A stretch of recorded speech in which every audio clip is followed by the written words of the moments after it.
This episode of Baztalks was brought to you by Azbicraft DNB. Find Azbicraft on IG. That's AZBECRAFT. Azbicraft DNB for all your design and build needs.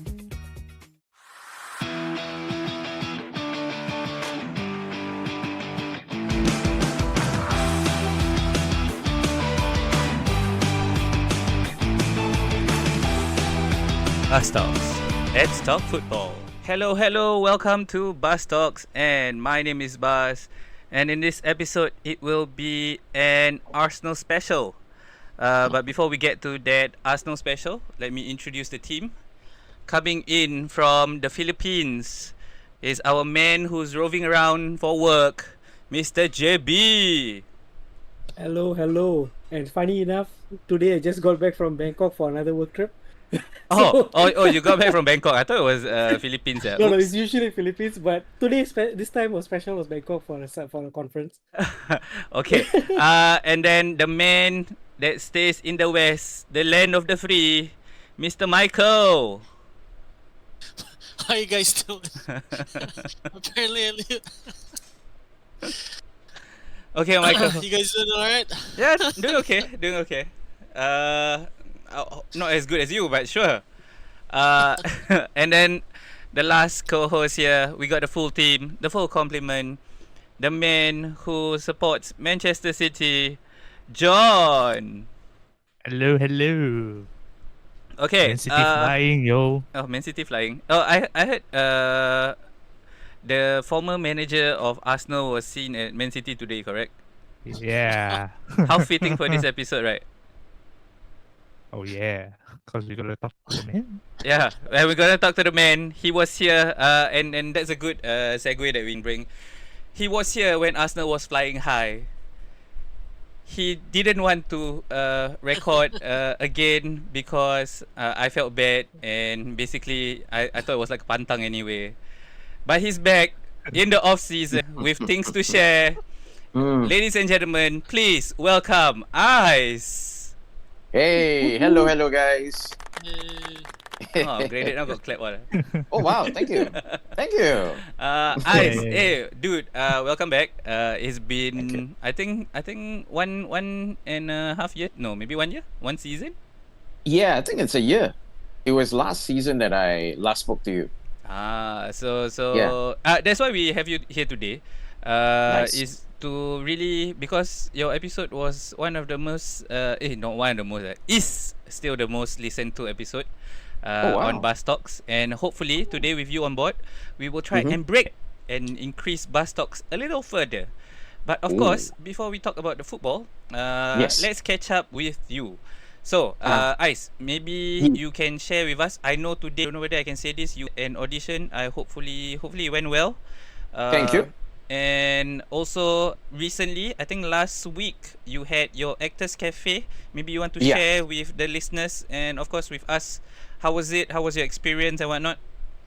Sure, yeah. Well, firstly, thanks Buzz and team for having me back on this podcast. I've had a ball of a time the last time we spoke. And you're right, the reason why I refused to come on was because I didn't want to jinx it, but I should have gone on podcast because we jinx ourselves as always. Oh man. So yes. But anyway, thank you for asking. So yes, earlier today I had an audition for a film sometime in December. So it's an international production. So I can't divulge too much as to the details. So highly likely they'll be in December. And then hey, thanks man. And then I think there was a question. Yes, the Actors Cafe. So basically, as Buzz would have, as you would have known, Buzz, I've been in this industry for 14 and a half years, so over the years, I've had a few people who come up to me and ask me like, where are some of the places that I can brush up or I can actually even learn acting from, and oftentimes I will share with them some of these acting schools that I myself have gone to, or that I've heard about and things like that. And then numerous times I've heard more than a few people ask, why don't you do it yourself? I was like, oh, okay. And then they said, if you do it, I will definitely come. So I was like, oh, sure. So, and then over the years, like I've helped a couple of my peers to get ready for the audition, for their shoot or their theater performance, things like that. Even my business partner at Found Films, when she has shoot, I would help her audition as well. So one thing led to another. Someone I recently worked with asked me the same question: where can I go? And I give a few names, and then he said, "But why don't you do it?" And then what I've done over the last 4 years, anyway, was to compile, my own syllabus of the things that that they would usually teach you in acting schools, things that I wish they had taught me in schools, and things that I've learned along the way, and I just tried to compress it as much as possible. But of course, there are a few levels in terms of what I can cover and things like that, because 2 days is nowhere near enough. But yeah, so last week it went really nicely. I had a few participants there, and yeah, so I'm just trying to, expand that, and then I'm doing a couple of projects as well, trying to get things going for my production company, Found Films as well. And might be doing a few external projects myself, so a few things in the pipeline. Nice. Thank you. Yeah. So Yeah, just I guess if anybody wants a sneak peek, I actually went to Found Films Instagram page, and actually Ice has uploaded, I think, about 15 to 20 shots about his acting tips that you all can take a look. And if you all are interested, of course, you can contact him at Found Films SG, and then maybe he can arrange something with you all lah. And this is not a paid promotion. This is just me doing my research. Wow, impressive, Buzz, and lucky you mentioned it's not paid. So Not yet, I wouldn't. I knew it. I was going to say that. I'm sure it's not yet. Oh my god. Okay. So we can actually there's a few other things I want to ask. But our main topic here, and for our listeners who want to listen in, is about Arsenal. And before we start that, of course, the social media links that you can catch us on is at our website, Baztalks.com, our Twitter, Baztalks Mike, IG, Facebook, YouTube, Twitch, and Discord is Baztalks. But Twitch is for mainly me gaming. So if you ever feel bored and you want to see me game and not do my best as the average gamer that I am, feel free to just take a look whenever. All right.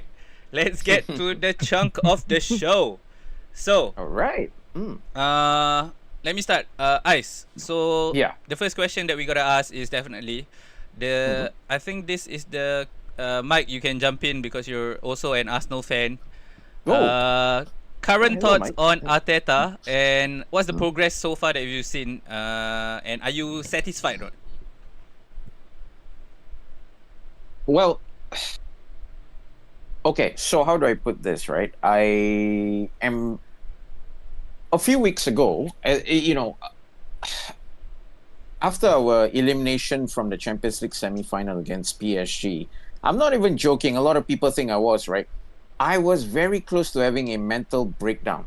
I was very, very close to having some, not mental health issues, but probably emotional issues. Big stress. Because just the dejection, the disappointment, and I'll tell you why that is the case. What are my thoughts on Arteta? I think he's done really well to bring us back to near the top of the table and things like that. But do I think he is the deciding factor? Do I think he's the person who would bring us to the next level? I don't. I honestly do not think that he is. Not that I don't think he is that he will go on to be a winner in future, but right now there is nothing that he has done that has shown me that he is a winner, right? And we're at that stage, at a point in our trajectory that we need to win. We need to win, or else we're stagnating, right? And I always go back to this point where, in my opinion, he is our Brendan Rodgers. Ooh. Okay, so Oh, Yes. And what I mean by that is Alright. that, again, there is a difference between being a complete failure and being a complete success and being in the middle, right? I don't think he has proven that he's Antonio Conte. I don't think that he has proven that by any stretch of the imagination he's even Xabi Alonso, right? There is just that winning thing that he does not have. And again, I'm not hating on the man. Like, I appreciate his love and passion for the club. Mm. But I don't want to jump the gun, but the first question, I think, more than just whether Mikel Arteta is good enough or things like that, is a question that us Arsenal fan and the club we have to ask ourselves one very simple question: are we a big club or are we not? It's a very simple question. Are we a big club or are we not? Because if we are a big club, what we have done last season is not good enough. It just isn't. I always feel that Arsenal Football Club in recent times we have been masquerading ourselves as a big club, but we have the mentality of a small club, because there is nothing about what we've done over the last 2 years that, yes, there's been improvement. It's encouraging, right? But it is success for your, again, the guys down the road, right? Like, even they are ahead of us now because they've won silverware, right? They've won something in Europe that we Spurs. can't say that we have. Yes, that we can't say we have. And I can't even diss them anymore because it's the truth, right?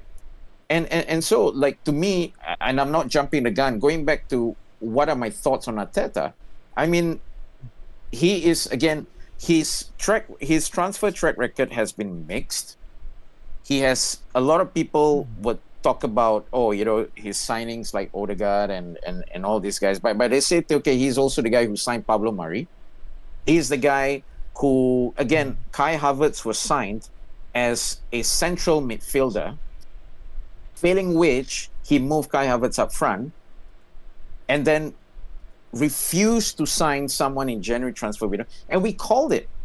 I called it. We all knew it. Like, even somebody who hasn't been watching Arsenal for 27 years can tell you that was going to come back to haunt us. So it's been a very frustrating time. I wouldn't point a finger at any one person alone in the club because everybody has a part to play for the failure that was last season. It was an absolute failure. Make no mistake about it. It was an abject failure.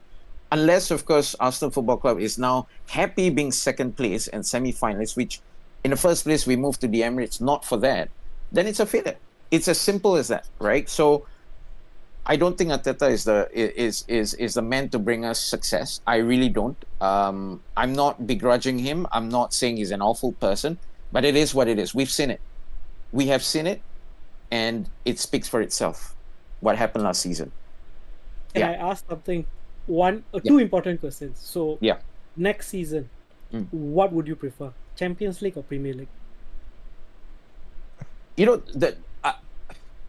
Look, they always say the Premier League is the bread and butter, right? Of any, and I generally, like, this season, if you gave me either or, I would have said that. But by the same token, the only argument that clubs like Chelsea or Man City have that they are bigger than us is that we don't have a Champions League. That's it, right? And the moment we win a Champions League, we will regain our position again. I generally believe we still are, but we will indisputably regain our position as the third biggest club in English football, right? Because domestically, the two other clubs I just mentioned do not match us. League titles, FA Cups, they don't match us. The only difference is that Champions League. We are a Champions League trophy away from reclaiming our spot indisputably as the third biggest club in English football. I obviously would want us to win the Champions League more than anything else in the world. But if between the two, we are in no position to choose. I would say either or is good. I want both. And just to add to a little bit, right? This whole thing about us winning the Premier League being the end point, like, this Arsenal team needs to win a Premier League or Champions League. I refuse to say that. It should be the start. It should be the start of us building yet another dynasty, right? So whatever starts our way to winning it over and over again, because winning one Premier League or winning one Champions League and that being it is not good enough either. Again, it goes back to the question, are we a big club or are we pretending to be a big club? And that is something that the Arsenal fan base have to ask. But It's a simple thing. If I can ask, right, there are a few Yeah. Arsenal fans that I've asked, Mhm. and some of them prefer where you are now. So like you're competitive every year for the last 3 to 4 years, but it doesn't matter that you are not winning anything as compared to Manchester United, who are doing crap in the league, but they have been to 5 finals in 5 years. What do you think about that opinion of your fellow Arsenal fans? And that's the problem, right? I mean, again, I think we all want the best for the club, but that shows you the mentality of this club. It shows you how far we have fallen. That we are that the two options for Arsenal Football Club is either or. I'm not looking at Manchester United. I'm not even looking at I'm looking at Liverpool. I'm looking at Manchester City. Before we went to the Emirates Stadium for a few years, we were one of the two biggest clubs in English football, and we were winning titles year in, year out, or of course United being the more dominant of the two, right? And when we finished second, you were then, I started supporting Arsenal in 97, right? And I remember finishing second was a disaster. It was catastrophic. It was a failure of a season when we finished second, right? Now, I don't blame the new fan base. I don't know when they started supporting Arsenal. And I'm not saying that I love Arsenal any less, right? But again, it is about what do we see ourselves as. And, you know, this morning while I was walking around, this was the one thing I wanted to say in this session, right? Be honest, right? Because either you're a big club and finishing second is not good enough, or you are, pretty big, but you're not one of the top clubs, right? And so being there or thereabouts is good enough. Now, the way I see Arsenal Football Club is that we're one of the biggest clubs in England, right? So look, I'm not saying that, I want to go back to the Unai Emery era or even the late Arsene Wenger era. So, of course, I'm not talking about any of that. But why must it be one or the other? Where we are now being compared, of course, no one has the right to win anything. I get it. But it was very, very, very clear we were not going to win anything. Why? Because look at the January transfer window. It was very clear without a proper striker, we were not. And many games last season, when we drew, a huge part of reasons why we drew so much. Last season, we drew the most games of any big clubs. Why? Because we didn't have a top striker. A lot of the times in those games, we were a striker away from turning those draws into wins, right? So I knew this was going to happen, right? And so going back to the point, the reason why I'm bringing this up is because it is on the fan base to really put fire under the Kroenke's ass, to really put the fire under Andre Berta's ass, to put the fire under Mikel Arteta's feet. Because if you're truly a big club, this is nowhere near good enough. Let's be honest, guys, it's not. Look at all the big clubs that we say that we are along with. We get offended when Chelsea say they're a big club. We get offended when Man City say they're a bigger club than us. We get offended when even Spurs fans, have the balls to say that they're bigger than us. Right? We get so offended. We go like, how can you say that Arsenal is one of the biggest clubs? We don't behave like it. We don't think like it. We don't have the mentality of it. Yeah. And going back to my second question, if not Arteta, then who? You see, so there are numerous candidates for it. The whole idea that just because you can't think of someone, I'm not saying you, right? But I've heard this from Arsenal fans for so long, when it was dating back to Arsene Wenger. Who else? If not for this person, who else? Now, I would name you a few names that I've no doubt, and I've called it on my Facebook post, like in this past season as well. I said it, right? But even if I don't name names as of yet, what does it matter? Why can't I point out that someone like Mikel Arteta is not the answer right now in his career? I'm not saying he's not going to win anything anywhere else. I'm not saying that. He could probably be a prolific winner somewhere else down the years. But where he is in right now, he just hasn't proved to be able to, right? So now going back to your question, who would be the names that now it's of course the easy choice if I were to say Luis Enrique, but I did say that I wanted Luis Enrique before Luis Enrique went to PSG, okay? But of course, a lot of people say, yeah, that's an easy call. Simeone Inzaghi was one. Simeone Inzaghi was someone that I was actually a huge fan of even before this season, because he did win the Serie A with Inter Milan a few seasons ago, right?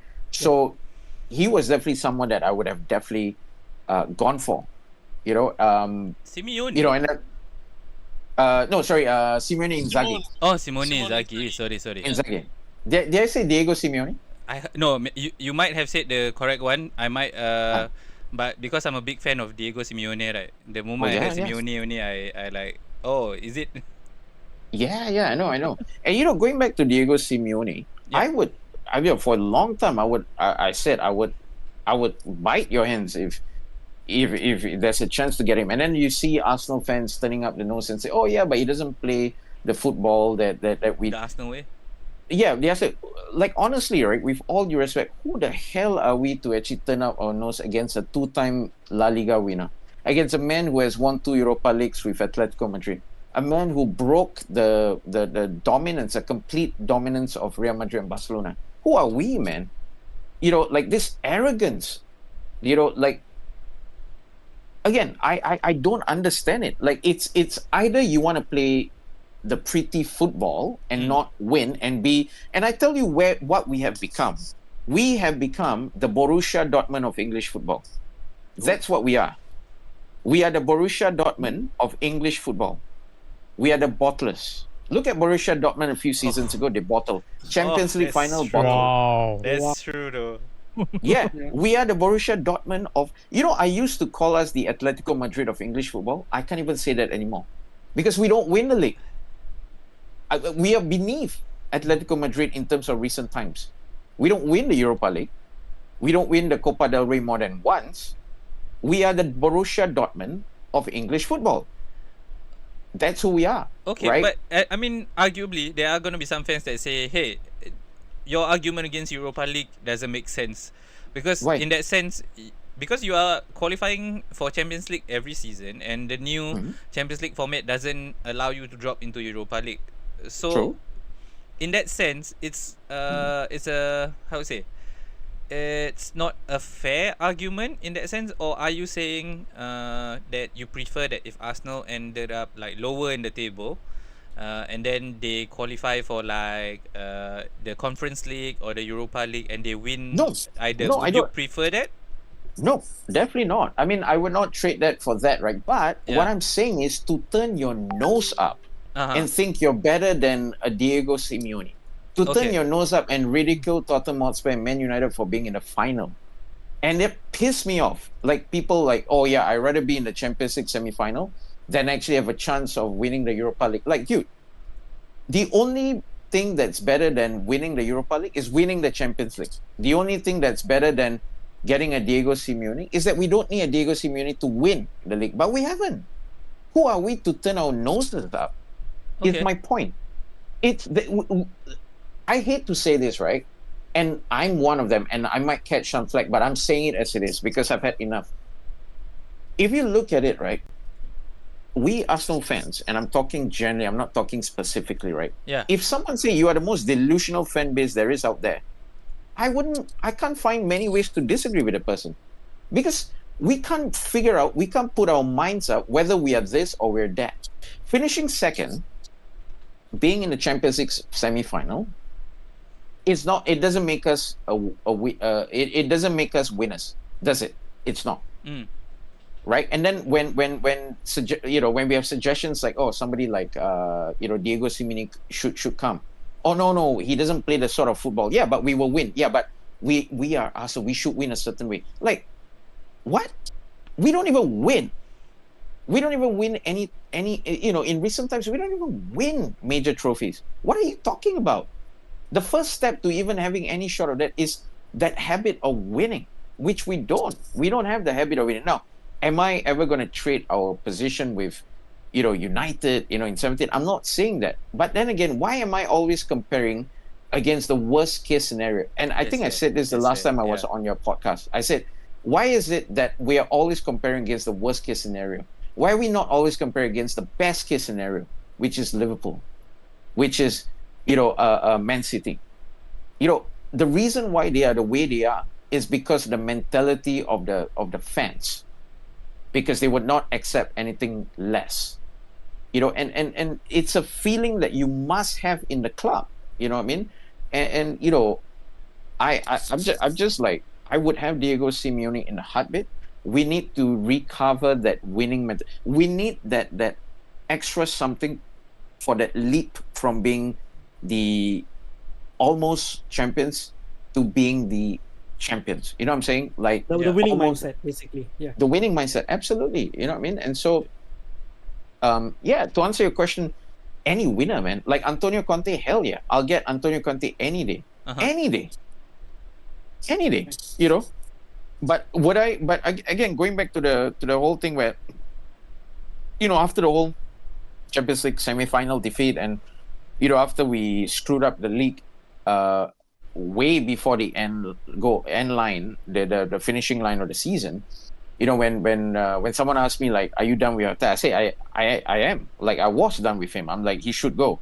Now after this, after the whole preseason, the season ended, at this moment in time, would I give him one more shot? I would give him one more shot for this coming season, right? But yeah, you know what I mean? Like, I don't think that he's awful. I don't think he's a rubbish manager. Neither do I think he's been great. And sometimes it's fine. If I could grade him over 10, I'll put him a 6.5. He's a 6.5. Yeah. Okay. Okay, so but in that case, right, so if let's say things were different, in a sense where in the last few seasons, you got the same, you got the same standings, you got the same positions of wherever you are, but the only difference is that Arteta wins, let's say, the FA Cup or even the League Cup. Would you be satisfied with that? I wouldn't say that I'll be satisfied, but there will be more credit in the bank, right? There will be there is a sign of progress. There is a sign of, at least that winning mentality. Like, so the runway gets extended a little bit longer. Yes, that's right. And I think at the end of the day, I think last season I mentioned this, right? What is the goal? What is the objective for Arsenal Football Club?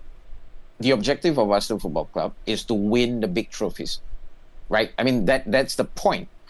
So the point, going back to that, have we succeeded in that? No, we haven't. Yeah. No, we haven't.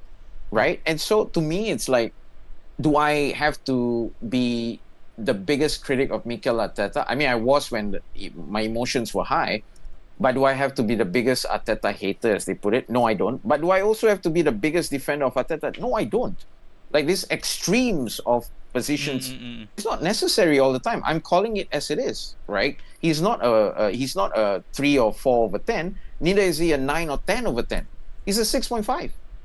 Okay. And if that's good enough for Arsenal fans, then I guess me as an Arsenal fan, whoever thinks that's good enough, I mean, we have two completely different vision and understanding of what Arsenal Football Club is. Yeah. Because I've had a Arsenal fan that they're actually quite happy with the progress, because I think in the way that Arteta has developed the team is to be consistently at the top. But like you said, I don't think they've gone over and they don't have the winning mentality. But you can never count Arsenal out of the top 4, and they're always. But that's the thing. JB, as in there's two mindsets to look at it. Yeah. No, the point that you brought up, right? I just thought of it like right now. What if they are okay with that? Is because a majority of Arsene Wenger's career is like that, so it's like very familiar to them. You know what I mean? Yeah, I mean the era was basically top 4 all the way, right? Yeah. You know, that's the biggest unfortunate thing that happened. You know, like what was the reason why we moved to the Emirates Stadium? What did the board say when we moved to the Emirates Stadium? They said we moved to the Emirates Stadium so that we can compete with the Real Madrids and Bayern Munichs of the world. That's what they said. I am from a generation of Arsenal fans who watch us win titles or challenge for the title, right? And of course, eventually losing it to United, right? Winning FA Cups, failing in Europe, but still always being pegged as one of the favorites to eventually win the Champions League. So I'm from the generation who remembered, and that's the most painful part, because I remembered us winning 3 league titles. I remembered us being the Invincible. I remembered us, in fact, people talk about Invincibles. People forget about the double winning team in 2002 and 1998, you know, who were tremendous teams. You know, and I grew up with my dad telling me about the George Graham title winning sides of 1989 in Anfield and 1991. You know, I grew up with an Arsenal club, that Arsenal being basically what Liverpool is now, right? And so imagine when we moved to the Emirates, we were promised that eventually after the debt is cleared and all that, we will be challenging with the Bayern Munich and Real Madrid. My question is, if we are competing with them, would you ever hear Bayern Munich fans or Real Madrid fans ever saying those words that those Arsenal fans say? Would you ever? And then people say, yeah, but you know, Arsenal, you know, you know, Arsenal is not really quite Bayern Munich or Real Madrid.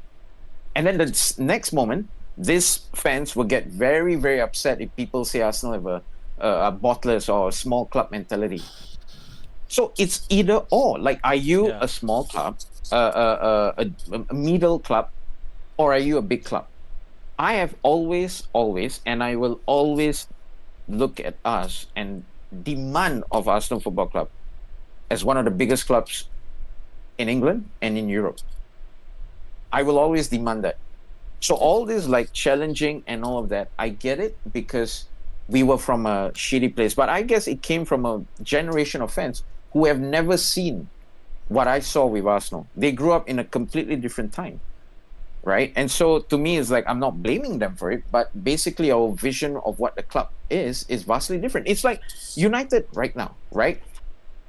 Can you, in 5 years' time, when you have a new generation of United fans who have never seen what Buzz has seen with United winning the Champions League title doubles or the treble winning sides, any fan who starts supporting United now, in 5 years' time, say they finish second or getting to the Champions League semi-final, would be seen as success.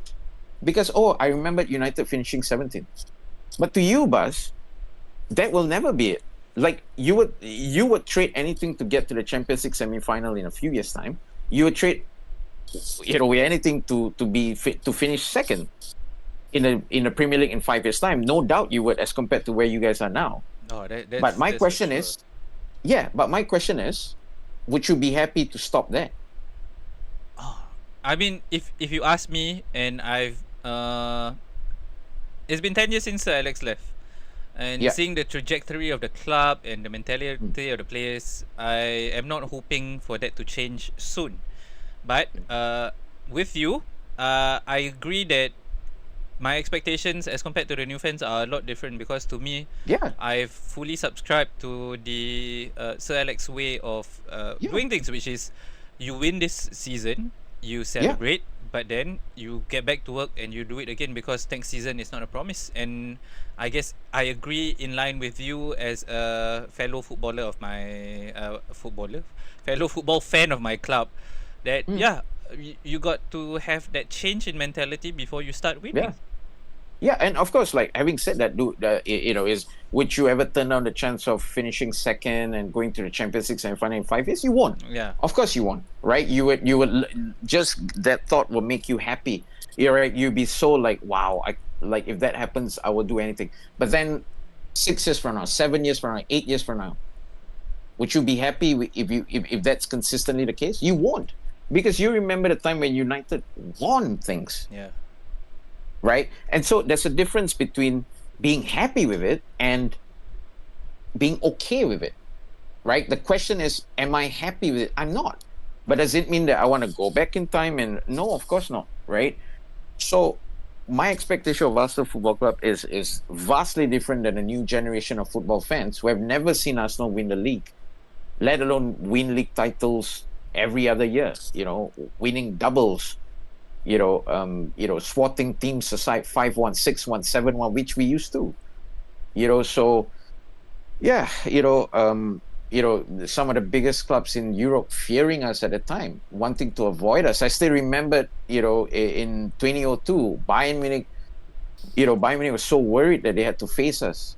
Those days are long gone, right? And so my point of it is, I don't blame the new generation of fans. I assume they are new generation, but I've spoken to generation of fans who started supporting, around the same time that I did, or slightly later, or my uncle and my uncle's generation, and we all go back to that Arsenal. We all go back to the Arsenal that we knew, and of course, am I going to complain about competing? Of course not. But this idea like this, we have reached the end zone, we have reached the finishing line, which I'm getting the impression the way they're saying, yeah, this is it. This is good enough. That's troubling. That's troubling. It is not the finishing line. Because I do think at the core of it, we do accept that you can't be winning every season, but I you do agree, also we also or at least for me, I do think that there has to be some effort and progress made that it's tangible. So like for Arsenal, ever since the Arteta stepped in, I think the first 3 seasons, I was like, okay, he won the first season, he won the FA Cup. That was a very good step. The second season, the team progressed a little more, and I think they finished third, if I got it right. And then they finished second, and then they start plateauing there. Yeah, And exactly. like you have shared, because Ais and I do follow each other, so I've seen some of his comments, and I gotta say, even as a United fan, what they needed definitely for the longest time is a striker, and it's quite insane that they haven't signed a proper number 9. Yep. I'm still watching the transfer news, and nothing signed so far. Right, and I think the last proper number 9 Exactly. they did was like Gabriel Jesus, Yeah. which he's not exactly like the most clinical of Exactly. strikers. Yeah. And there was a reason why Pep was more than happy to let him go. Right. Let's be honest. Right? I mean, I think he lifted us, right? I mean, as a City fan, you definitely be able to agree with that, right? And of course, like, he lifted us a few levels, no question. He brought in the winning mentality, and we're thankful to him, right? And I will have a soft spot for him and Zinchenko, and he lifted, he brought about The experience. a lift, yes, an experience. But again, this whole idea that this is the finishing, I mean, just look at Liverpool, man. I mean, going back, I was going to go into the transfer, I didn't want to jump the gun, but honestly, like, the fact that no Arsenal fan, look, if I look, there's only so much I can do online, on Instagram and Facebook or whatever, right?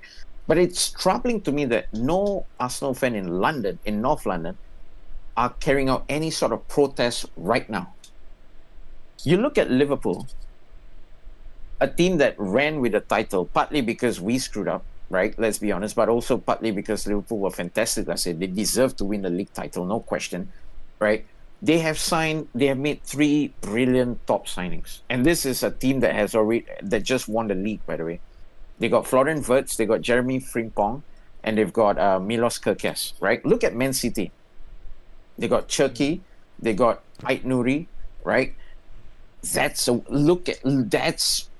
big club. That's a team that wants to win and continue winning. Okay, bro. Look but, at us. But I got to say, and John will probably disagree and feel like I'm shitting on his club, but City, You're always like, shitting on my club. yeah, I'll always be shitting. No, like, City is purchasing all these players like with 30, 40, 60 million, even though I'm probably sure they're playing around with their financial rules and all that. So a little asterisk for me when you compare, like, oh, look at City and they can buy anybody. Because I think in the last 2 transfer windows, they easily spend like 200, 300 million on players, which I think is money that most other clubs cannot do. Even Liverpool, even Arsenal. Yeah, but okay, I get your point. And for the longest I time, get the concept that they go out and get the best players, but like, finances wise, okay, for the longest time, right? I mean, for so long, Yeah. for 10 to 12 years, that was my defense for Arsenal's decline. My defense was No money. Chelsea financial doping. No, Chelsea financial doping, right? Okay. At that time. And it coincided with the decline of Arsenal Football Club. Roman Abramovich take over Chelsea coincided with more than any other club, we felt it. Because at that time it was right after the invincible season. Mm. And then we never recovered. And for the longest time, I would always make excuses. Look at Chelsea cheating. And then when City came in, look at the oil money. But I snapped out of it a few years ago. You know why? Okay. Because to me, my main point and my main goal as an Arsenal fan, the only thing that matters to me is my football club. Pointing the fingers at Chelsea and pointing the fingers at Man City for what they do, while we don't do anything, doesn't serve us. We are in no position to comment as such. The only club that can turn around and say, look at City doing this or Chelsea, although I disagree at this point, but is Liverpool. Only Liverpool have the right to turn around and say that. You know why? Because they actually have done shit. Because they actually have won. Because they actually have gone out to the transfer market. They can say that. They can say, oh, we couldn't spend last season, but that's why we could spend this season. Unlike City, who can spend last season, this season. That would be up to Liverpool fans to say. I, as an Arsenal fan, have no right to say it. I need to bite my tongue. Because why? Because we haven't done anything in the transfer window. We could have done it in January, we didn't. So regardless of what Man City does or not do, whatever City does or not do, whatever Chelsea does or not do, we have done nothing. We have done absolutely nothing. So again, and I read this whole thing about how like this season, we made a 300 million pounds revenue. Where is that going? Where is that going? We are supposed to be one of the biggest clubs. We made some of the biggest revenue the last season. Where is it? Christian Norgard? Really? Kepa? Oh yeah, Kepa was a very weird choice. Yeah, I mean, okay, I get it. 5 million for a 30 or 29-year-old keeper, Euro winner, good keeper. Of course, there is no doubt. But where are the signings that we need to lift us to the next level? Which is it's hard to argue, but I think like Isak. Oh yeah, go ahead, Mike. And we don't even need that many signings to go up to the next level. You just need a striker, maybe a new left wing, but that's it. Like you need we are one or two puzzle pieces away from. At this rate, exactly, I think Mike. You guys should be signing one of the Inzaghi brothers to play as a striker then. That's true. Manage and strike, yeah. Yeah. I was a huge fan of Filippo, by the way. I mean, I think we all were, right? He's such a lethal striker. But Mike, sorry, I mean, you're absolutely right, Mike. And that is what aggravates me, Mike. Like you and I would say for myself, I ain't no football expert. I'm nowhere near the knowledge that this supposedly millions of pounds a year salary people are, right? But you and I can see it, man. What are we doing? We can see it. It's sickening. How many times over the years we were just one player away from doing something? How many times over the last years, we were just like instead of having a top player, we had Olivier Giroud, who was a very good player, but not the missing piece. And then when we had the strikers sort out, our defense. And then when our defense, our midfield. How many times have we heard that? Yeah. Right? And a couple that we really unlucky injury record as well. That's true. Yeah. And that, of course, that takes into account. But you're right, Mike. I mean, you were saying you and I can see it. And that feeling, right? And that's the thing that upsets me. It's because we, the Arsenal fans, whether we want to accept it or not, have encouraged that. We have encouraged the club to be, you know what? Yeah, we're still changing. Maybe, we can take a little bit more time with this. Because you know why?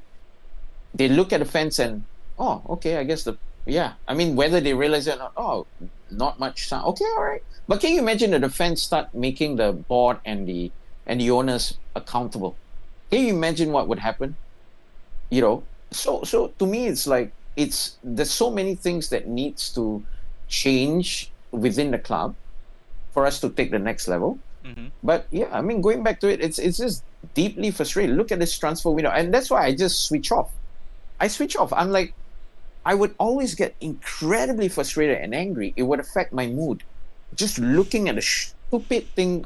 And this goes back to the Mikel Arteta thing, right? I mean, like, I think he's very, very good, but sometimes I just have this impression that he has a little bit of ego to go. Like, he needs to prove that I'm not going to listen. How many games I've watched games this past season, and I knew exactly what was going to happen. I knew we were not going to score. I knew that we were either going to concede or it's going to be a draw, because there were no changes that he made in any pattern of play. There was no change in pace. There was no change in urgency, because he stick to the way he does.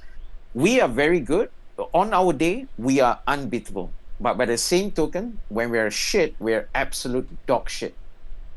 Absolute dog shit. And a part of it is something that Arteta has to be accountable for. But yeah, I mean, you know, I know I'm all over the place, but when it comes to Arsenal, man, I mean, no, dude, that's why we always have you here, and we're always inviting you back, because you have. This is essentially the core of Baztalks. It's just a space for fans together to say as much as they want about the club that they love and go on about it, which is fantastic. And we're truly thankful that you have agreed on multiple times to come. And before I circle into that point that you just made, let me just ask the other Arsenal fan here. Mike, what do you think of whatever Ice has shared so far? Because you, as an Arsenal fan, do you agree with him, or is there some things that you sit on the other side on? No, I generally agree with what Ice is saying. I think we have a great project, but we're always a couple of puzzle pieces away from completing it. And it's this is the third season now that we're second, so we can clearly see what our flaws are, right? Where the flaws are, but we're not addressing it. You know, exactly.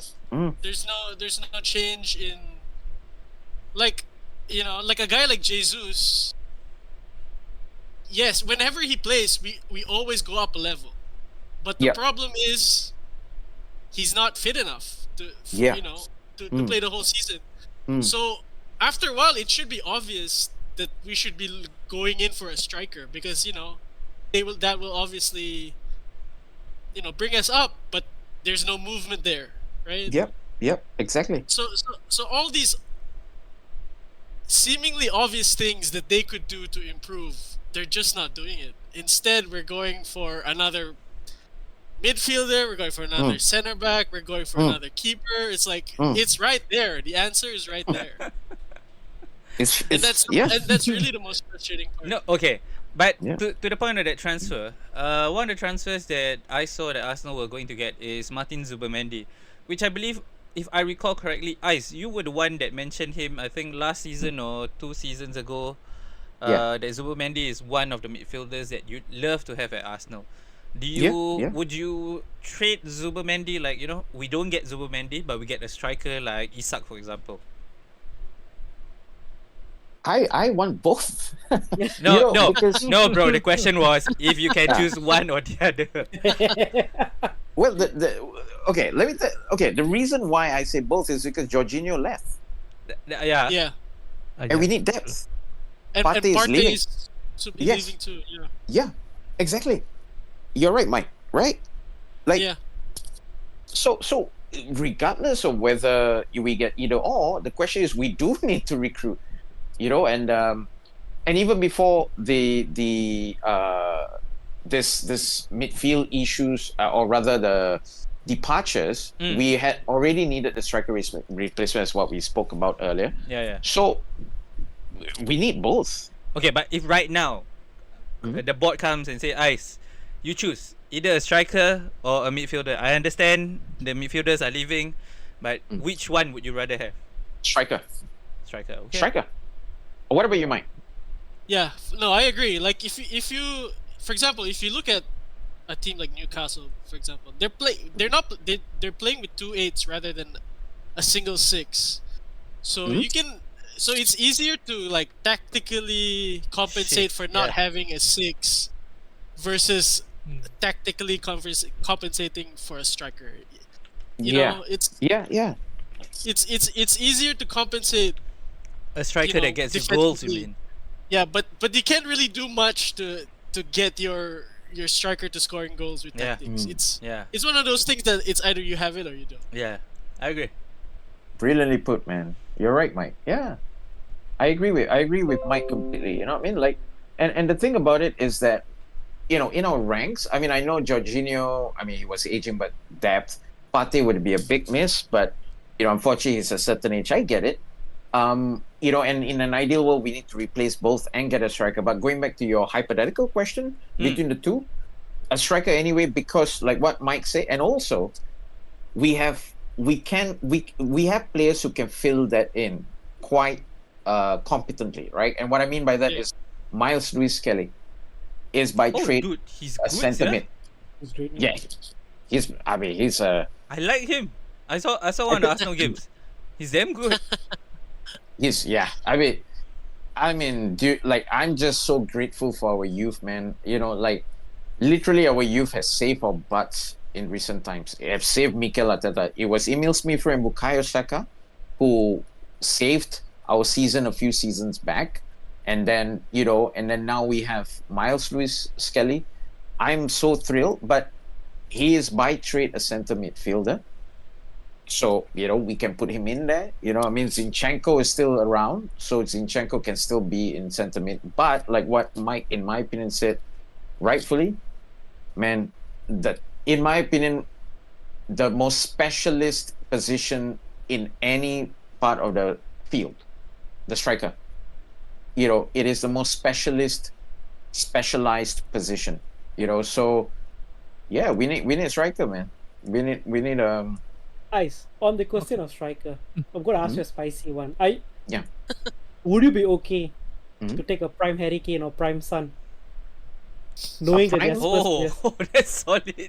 Especially Wait. now that Son Heung-min is like what? He's He's a free agent, basically. surplus to requirements at Spurs. Would you take As it? in, I mean the Sun now or the Prime? Because I saw you mentioned Prime. The Son now. Yeah, I mean, okay, why don't we wait. start with prime Harry Kane and prime Son first? Okay. Oh okay. yeah. Well, you know why? Because What? Sol Campbell is so lonely, being the only Fair. former Tottenham captain to win the title with Arsenal. He's so lonely. He's alone. So let's have more of that. And how about Son now? On a free. No. Wait, No? What about Jamie No. Vardy? What about Oh, dude, Jimmy Vardy is actually not a bad Jimmy option. Vardy is- I know. Right. At I least mean, he's a proper striker, right? Yeah. I know, right? Yeah, exactly. I mean, Son's obviously he's been great. He's being a great servant for those cunts down the road. But he's gone, man. His legs are gone. But Harry. Oh, would I take Harry Kane still now? Yeah. Yes, I would. I would take Harry Kane right now. And then, man, if he is the guy who bring us the league. Oh my. No, but that's a Ah, curse. my That's a God. kid's curse. No cups, Oh. only plates. But guys, are you sure? Harry Kane has like a curse, Yeah, I, that's why I watched no I watched the cups. Club World Cup where he eh, played against broke the curse Auckland already. City FC. Huh? Dude just cannot score against a bunch of part timers. Oh my God, you're right. But I mean, he did break his duck. I mean, he finally won the Bundesliga, and like, good for him. Like you say, plates not cups. But Yeah. that's so funny. But man, I would take it. What about Mike? I mean, I want to. Mike, would you take them? A prime, of course. Prime Kane and Son. I would take.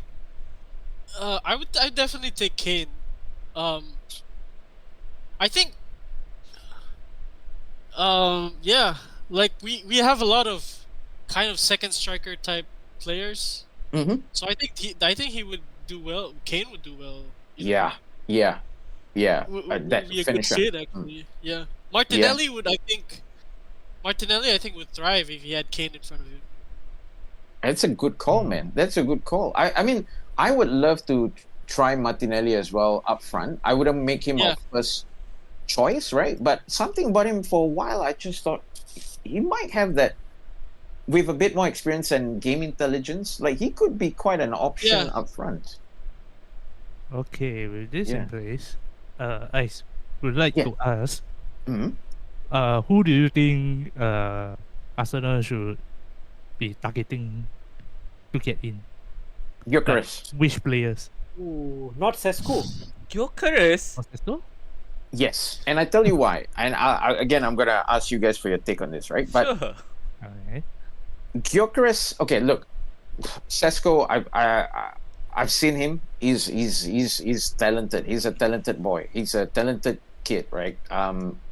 But he is just a younger, slightly more deadlier Kai Havertz. Gyökeres is a finisher, man. Gyökeres is deadly. He is a finisher, and he's no stranger to English football, right? I mean, we all know he played for Coventry City, and he was the top scorer in the Championship a while back. And I'm a huge fan of Gyökeres. I think he's a fantastic goal scorer. Look at his stats, and I watch him play, and he's exactly that guy that we need. That sniff, that extra sniff of the goal that is you can't teach that. He has that, man. Natural born finish. Natural born finisher. I would go for him. I would completely go for him up front. Dude, in that sense, you should be taking Mason Greenwood, man. Dude, I will not turn down Mason. I've said, I was it with you? Probably someone else. I did say I would take Mason Greenwood in a heartbeat. Yeah, he's one of the most natural finishers I've seen. Exactly. And in my opinion, it's so unfortunate what happened to, whatever happened, we don't really know what really happened, but, unfortunate this whole incident, this whole issue with, his, wife partner, or now wife. Yeah, his partner, right? But I genuinely felt that Man United would not have been as bad as they were last season if he was there. Definitely. Right? Definitely. I saw him when he came to Singapore against Inter Milan for the ICC friendly. Basically, it's our glorified friendly where they charge fans overpriced prices to see a friendly. But the main thing that I want to say was in that game, I saw enough from him to know that how he finishes, that's something that nobody can teach because that is a natural born thing. Yeah. Yeah. You know who he reminded me of? Who? Sosha. Oh yeah. Sosha's finishing is actually quite instinctive. It is. He's the Robbie Fowler, him. Chicharito. Chicharito. You like they're just natural, man. Yeah. They're just you can't teach that. The way it's just like the ball is just connected. Yeah, it's just instinctive. Yeah, and Mason Greenwood, I would take him. Dude, but okay. but of course, in an ideal world, so Victor Gyökeres is one of the names that I would. We need a few, but the first name I will give is Victor Gyökeres. Okay. Then the next one, let's go with okay, Mike and you shared that you probably 1 to 2 pieces away. Let's go top 3. Top 3 that you as board of director, Mike, please also share yours. The top 3 of who you think Arsenal needs and in the order of priority. Mike, you want to go first or you want me to go first, Mike? You go first. Okay, cool. Let me think about it for a little bit. Sure.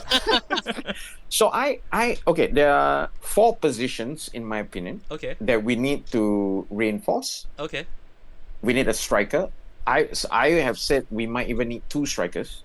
I'm still of that belief that a top team should have 3 or 4 strikers.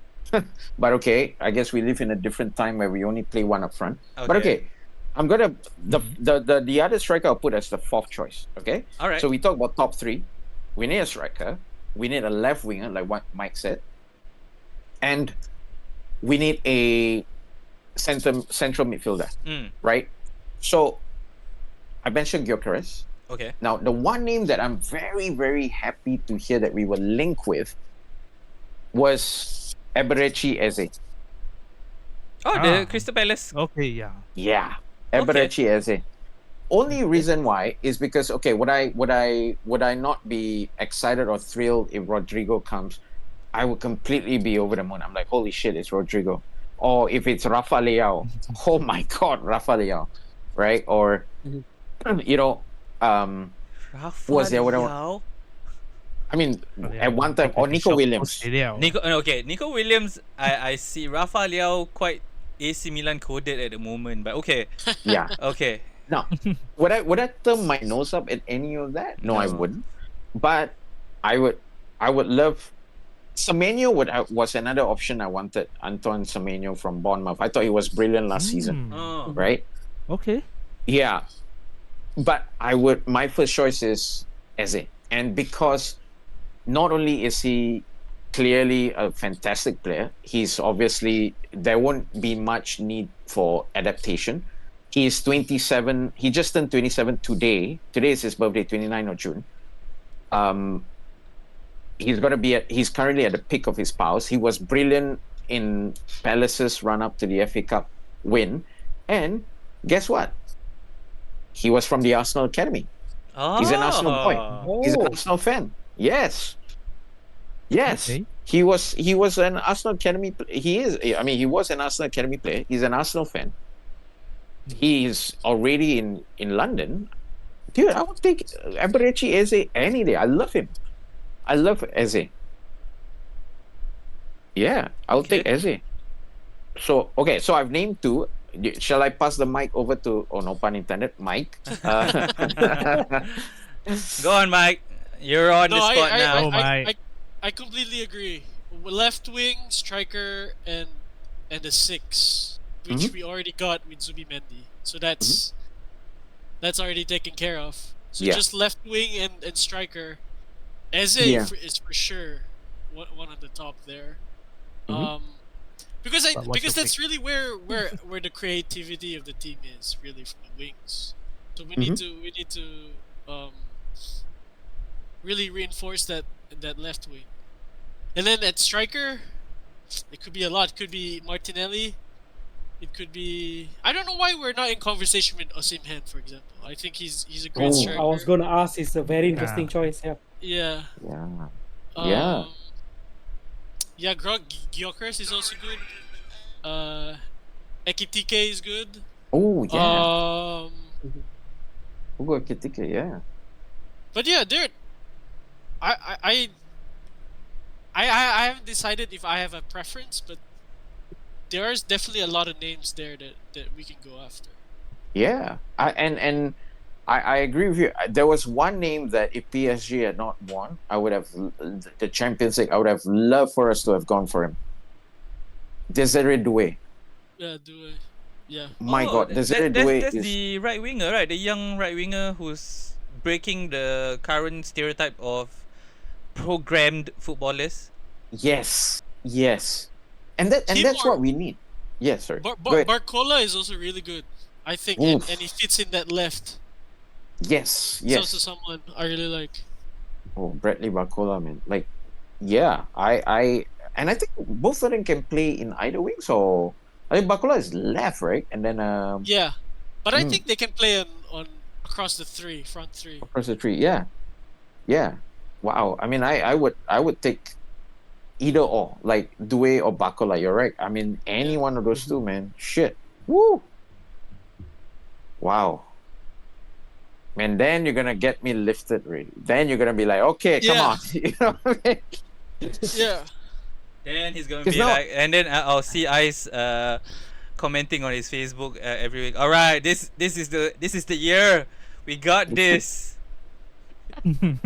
Only to have X all over my face again. No, and then only in like this time, no, maybe March next year. I'll text him, hey Ice, are you free for a podcast? Then he'll be like, maybe not this year. Too close. Exactly. Yeah, that was the only reason why we didn't have the podcast interview in March. Yeah, right? last season. Yeah. Last season. Because I'm like, hey, bro, sorry, I just don't want to break that jinx it. I was so like, I think we can. I think, I think and then like, no, not what the last, hell, man? not the season that just passed. It was the previous season, Yeah, 3 to 4. the previous season. Correct. I Yeah. actually contacted Ice about it, but then I was like, bro, maybe never mind. We wait for the season to finish, then we talk about it. But yeah, I think that was the closest that Arsenal went in recent years. Yes, correct. Yeah, it was that one. No, Yeah. actually, the season before that, right? I think the season before that we were closer. The season before yes. this past season, right? Was yeah. That was the season. No, that was the season where we did the podcast and then jinx, and then the next one I was like, I'm not repeating that mistake again. So I let it play it out, and then this time round I thought, let's do it in the off season, no jinxes. We got everybody in steady mood, and let's talk about it then. And then right after this, when the window closed, no signings. Signings, Kepa. That's the jinx. Kepa. Christian Nordgaard. Fucking hell. Oh my god. I was quite shocked at the Nordgaard one. I was shocked at Kepa. So I was like, why is there? Yeah. But yes. I mean, man. Yeah, go Kepa on. value from 60, what? 60 million? Yeah. All the way to 5 million. 5 million. We should let Ice know about our free transfer talk. There's Vincent Abu Bakar still available. Victor Abu Bakar. Wow. Vincent Abu Bakar. Yeah. Vincent Abu Bakar. Yeah, sorry. I remember that name. Okay. That was Nigeria, right?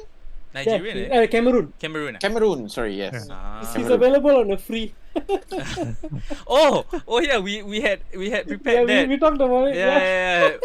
No, because Ice, you mentioned Jamie Vardy. I think Jamie Vardy is a free agent. Then in our if you're still with us, Ice was actually supposed to be our episode 50. Was a hallmark thing to have him, but thank you. Yeah. It didn't work out. We're having it now. We supposed to have that free transfer talk. Also, we didn't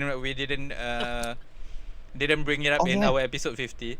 So, JB, do you think you have it on you now, the free transfer? Maybe we can briefly talk about it, since you brought up Vincent Abu Bakar. I was like looking at it and I was like, oh yeah, we were talking about Jamie Vardy. I was like, I don't know why Abu Bakar's name came out of my head. You know who else is available? Diego Costa. How about that? Oh yeah. I can hear. I love Mike's voice. Oh yeah. It's like, Mike's like, okay, right. This is like Kim Kallstrom. What's the not Danny Severus? The other one, the useless. Who was that useless who contributed absolutely nothing? Who's I forget his name. It was 3 seasons ago. For your club. Absolutely useless. Michael, I can't remember. That's on you, bro. Who's it? I can't remember. I don't know. Oh, he's Spanish. He's a Spanish player. Alvaro Morata? No, we loaned him under Emery, I think. Wait, now I'm. Mikel Moreno? No. Fabio? No, not Ceballos. Oh no, Denis Suarez. Oh, Denis That's Suarez. Oh. Didn't even know he played for you guys. That he played for. I didn't know that. Yeah, that's crazy. Arsenal. Yeah, that's like the talk that we're having now. It's like, all right, let's scrape the bottom barrel. Who do we have? Oh my god. Okay. So I think we're running out of time. So before we get to the what I hope will be the hallmark of Baztalks episodes from now onwards, the favorite footballing moment that you want to share. Ice, to close off this episode, what are your hopes for Arsenal in the next season? And maybe let us know whether this is the last, or what are your KPIs for Arteta for him to continue beyond next season. Gotta win the major trophy. And I hate saying win a major trophy because the mentality should be win all the major trophies, right? But of course, He's got to bring the Premier League, man. He's got to win the league. I know that it's not a given. I know that it's not. We should not be entitled. But like if Arne Slot can win it in his debut season, and let's face it, we stank the bed last season. Like we it was on us. Liverpool was, again, credit to them. They were deserving champions, but we made it so easy for them. Let's be honest. Yeah, and to me, he's got to win. We have to win the league, or else win. I mean, then what are we doing here? I think that's very, very. I think he needs to win. That's my KPI. Okay. And that's your hopes for the next season, and so that means EPL or out you go. Yeah. Okay. I mean, if he wins the Champions League instead of the EPL, which I don't think we will, but say we will, say we do win the Champions League, I'm like, okay, yeah, of course, unbelievable. So FA Cup, League Cup don't count, huh? Depends. I mean, if we win both the FA Cup and the Carabao Cup, and but you lose Champions League and the EPL, is that a fair trade? No. Oh. Okay. What do you think, Mike? I think he has to win the EPL, in my opinion. Okay. Yeah. The Champions League is a little bit of a coin toss sometimes, but I think EPL is the most winnable of all the major trophies. Okay. Yeah. Yeah, I agree. All right. Yeah. Okay, and that's for all the Arsenal fans who are tuning in from all over the world. Let us know what you think. You can share your comments on our IG or on our Facebook, or if you really feel strongly about it, right? You can write into us, and then we'll read it out on Baztalks. On Baztalks, you can email it to baztalks2020@gmail.com. That would be fantastic to see. I'll definitely read about it and share with the team. And now, to the part of the segment on our show, it's the closing, what we usually do. It is footballing moments or that you want to share. So basically, our favorite footballing moments is any moments in football, whether in person or online, that you see that you think is interesting or made you laugh, that you want to share. This is the moment where we ask our guests to do it. So, Ice, why not we get our co-hosts, maybe JB, Mike or John, to start first, and then we'll put you at the last to close it off. What do you say? Sure. Yeah, right. Sounds good. I mean, is this for the past week or It can any be time frame? Or? okay. Could be anything. Any time frame. Yeah. In any time frame. Ideally, it'll be recent, but because of our recording schedule, I've expanded it to be a bit longer lah. Because like we've openly said many times, we are taking our time off to talk about something that we love. We are not getting paid yet, but once we get there, then we probably can do favorite footballing moments of the week. But for now, it is just favorite footballing moments. Nice. Okay. JB, or John or Mike, which one you want to start first? Yeah, I think I can kick off first. All right. Before the recording started, we spoke about Socrates, so I thought this was actually perfect as well because I brought it up. It was basically a meme about Botafogo that came into the Club World Cup quietly. I don't know how the hell they did it, but they beat PSG 1-0 and then they got eliminated. So I saw the meme. It's like I will go to CWC quietly, cook the UCL winners, and I'll leave quietly. Okay. Okay. All right, John or Mike. Okay, let me go first. Okay. All right. For me was it was when Abu Ali from Al Ali, the club, he scored a hat trick in the CWC in the Club World Cup, and I think he is the first he scored a hat trick against Porto, and I think he is the first Palestinian to ever score a hat trick in an international tournament. Nice. Oh, all right. That's very solid. Yeah, Very nice. I think that's a historic moment there that you know, the mainstream media isn't really talking about for political reasons, in Of my course. opinion. Okay. But Okay, yeah, that's it's very definitely wholesome. John? Yeah, so mine will be uh the post about Pogba is back. Oh, Okay. okay. So yes, Monaco has posted it, and Bruno Fernandes has actually commented on it, saying Pog back. But then Paul Pogba actually replied to him, saying, "I feel sorry, you are still at Man United, bro." Oh, Heartbroken emoticon. oh, God. oh, what a diss! What a diss! Oh, I mean, okay, if I start now, right, it'll be another hour, and that's an hour that I don't have today, unfortunately. But yes, there'll be another episode for another time. It is brilliant. But that's a good. Go on, I Mike. think Buzz is gonna watch a lot of Monaco this season. No, Maybe.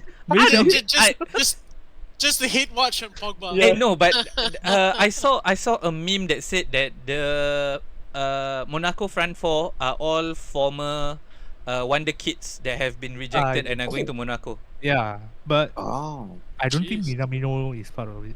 Yeah, which is odd lah. I saw Minamino as a wonder Yeah. kid. Then I'm like, okay, I think Balogun is still there, right? Folarin Balogun? yeah, Yeah. Okay. okay, former. okay. Yeah. So, I'll go next, and then Ice will be like, okay, mine will be the Switzerland women's national team against the under 15 team, where they lost 7-1. Oh my god. Oh Yeah. my god. Yeah, it's controversial, but it's my favorite footballing moment because one of the star players in that women's national team is Alicia Lehmann, Lehmann. the partner of Douglas Costa. Douglas Luiz. Douglas Luiz. Douglas Luiz, is it? Yeah, Luiz. The Aston Villa former Douglas Aston Luiz. Villa. Yes. Okay. Yeah. My bad. Okay. The reason that I brought it up is only for the statement that she made, where she believed that women and men's football should be paid equally and the same. Don't get me wrong. It's not that I don't think women should be paid as much as the men, but I think the women's game is still very new.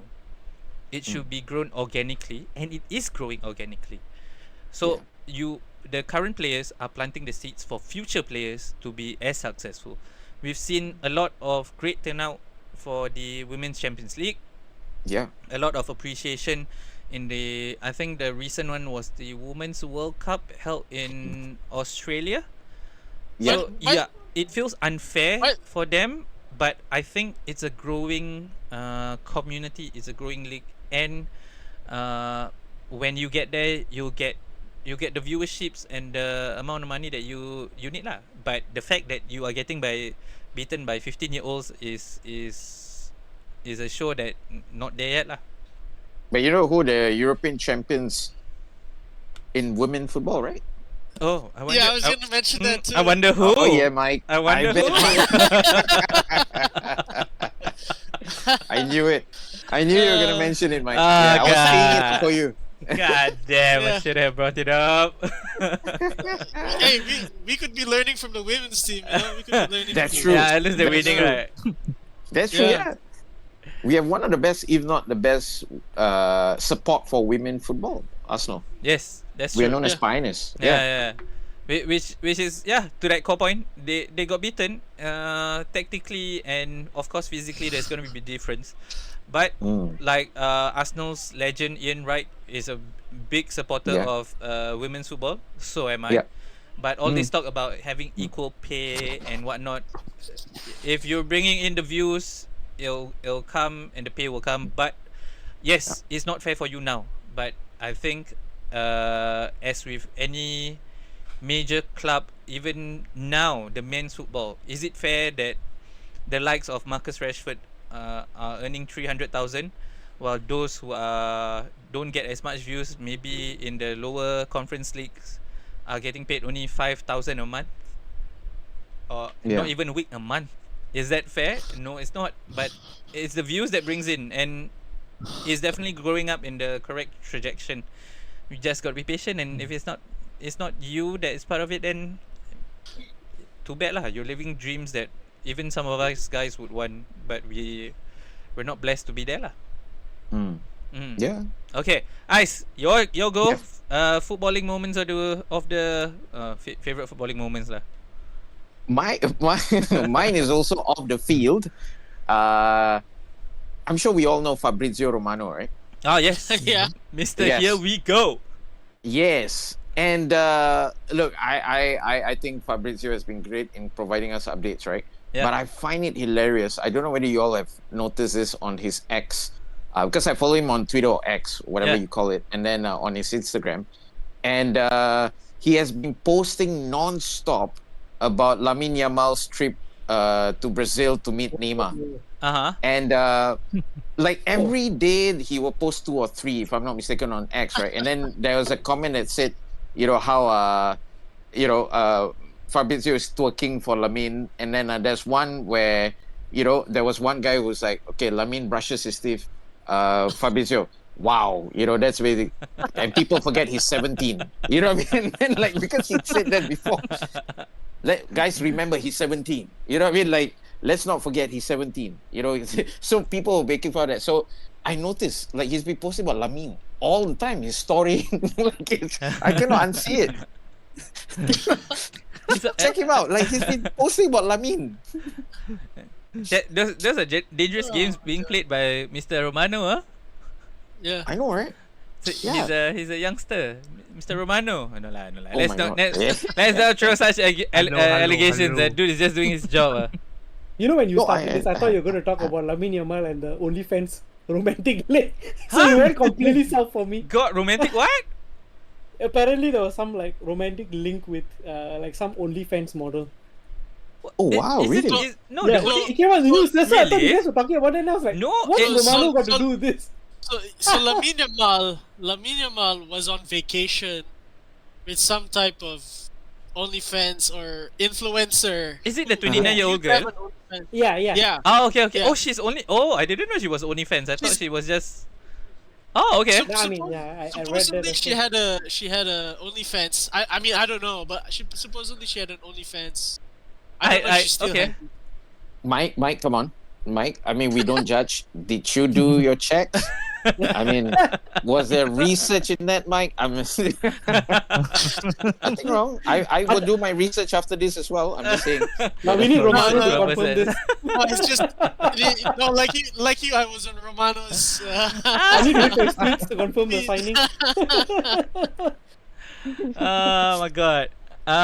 Okay. So I guess that's it. Ice. Yeah. Okay. I mean, I'm saying this as practice, but Ice, is there anything? Thank you so much, for your time. It has gone past the talk a little, but that's what is always happening when that's what always happens when we have you on, and we love you for that because this is the core of Baztalks. Like I said, it's just us gathering people who want to talk about football, who are passionate about it, and Ice is definitely one of those. So I hope for the best for Arsenal in the next coming season. They're due or they're expected to win. Ice, maybe you share with the fans as a closing things that you have that's coming up for you, and maybe your thoughts and whatever last words that you want to say. Go. All right, guys. Thank you, Buzz, for having me here. As always, it's a pleasure. And like, I mean, we've all, I think, spent countless of hours speaking to our friends about football and things like that growing up. And it's no different. It's always a joy to do that. I mean, I can't believe that we are doing it anyway. You know what I mean? Like, talking about what things we love, podcast. So it's always a pleasure. You know what I mean? Time goes past really quickly. Yeah, and for the listeners, if you want to find out a little bit more about what I do, you can check out, like Bas mentioned earlier, my personal Instagram or Facebook, or you can reach out to my company, Found Films, Instagram or Facebook or TikTok. Found Films is FOUNDFILMS. So on our Instagram, it is give me a sec. Found Films is FOUNDFILMS_SG. If you want to find out updates, we have a couple of projects that we're trying to get off the ground. We're looking to collaborate with people, things like that. So reach out to us. We'd love to chat with any of you. Yeah. So yeah, man. Thanks, guys. I mean, it's a pleasure as always to have a fellow Gooner with me around. Hey, it was nice to have you. It was nice to have you here. Hey, it was nice to have you here. Thanks for having me, guys. Thank you so much. Okay, and yes, follow us, and follow Baztalks in our continued journey. We have things lined up that I'll share in the next episode. So thank you everybody for listening. Take care and see you in the next episode. Bye. Bye, guys. Bye. Thank you. Bye.